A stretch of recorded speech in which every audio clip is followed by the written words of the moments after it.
हिंदी साहित्य के अंदर जो हमारा सेकंड पेपर है, इस सेकंड पेपर के अंदर जो सेकंड यूनिट है जिसमें कहानियां हैं, और इन कहानियों का संकलन है कहानी एकादशी नाम की बुक के अंदर।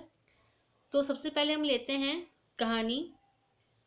कहानियों के बारे में तो आप सब लोग जानते हैं, लेकिन हिंदी साहित्य के अंदर कहानी प्रस्तुत करने को या फिर कहानी लिखने का जो तरीका होता है, एक शैली होती है, वह एक अलग तरीके से होती है।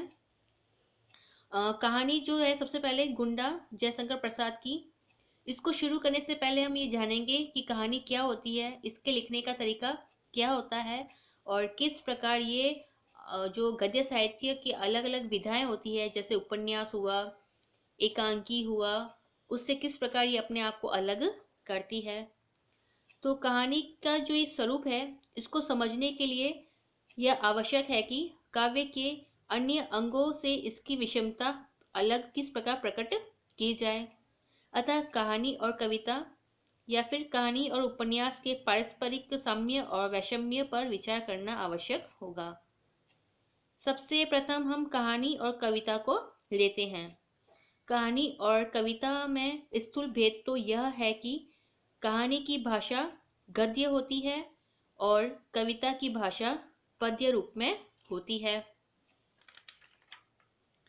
अगर हम दूसरे भेद को अगर समझें तो ये होगा कि कहानी और कविता में यह भेद है कि कविता जो है वह विशिष्ट भावनाओं को लेकर चलती है, जबकि कहानी जीवन की सामान्य अनुभूतियों को ही ग्रहण करती है। कविता जो होती है उसके अंदर बहुत सारे इमोशंस जुड़े हुए होते हैं। कोई भी जो कवि है उसकी अगर आप रचना देखोगे तो उस रचना के अंदर उसने जो अभिव्यक्ति प्रस्तुत की है उसके अंदर हमारे इमोशंस जुड़ते जाएंगे। जैसे क्रोध की भावना है, अगर राष्ट्र प्रेम की अगर रचना पढ़ रहे हैं तो हमारे अंदर भी क्रोध की भावनाएं जागृत होगी। अगर करुणा में जो रचनाएं पढ़ रहे हैं किसी कवि की, तो हमारे हृदय के अंदर भी करुणा की भावनाएं जागृत होगी। और अगर हम कहानी की बात करें, कहानियाँ जो होती है वह जीवन की सामान्य अनुभूतियों को ग्रहण करती है, हमें समझाती है कि अगर परिश्रम करेंगे तो ही सफलता प्राप्त होगी। अगर ये कार्य करेंगे तो इसका फल भी हमें ऐसा ही प्राप्त होगा। बुरे का नतीजा बुरा और अच्छे का नतीजा अच्छा। या फिर हम यूँ कह सकते हैं कि अगर संगठन में रहेंगे तो ही एकता स्थापित कर पाएंगे।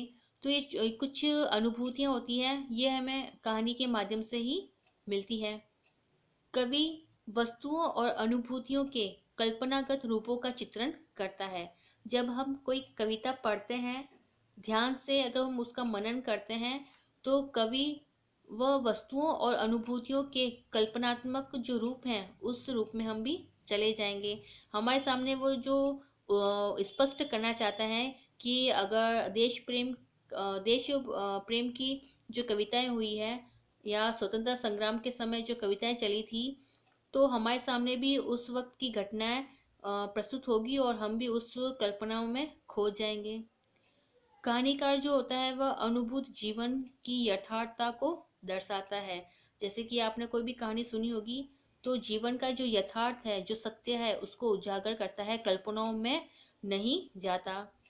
कवि जो है वास्तविकता का ध्यान रखते हुए भी एक ऐसा चित्र उपस्थित करेगा जो हमारी कल्पना को अधिक संतुष्ट करे। तो यही कारण होता है एक कविता में और एक कहानियों में।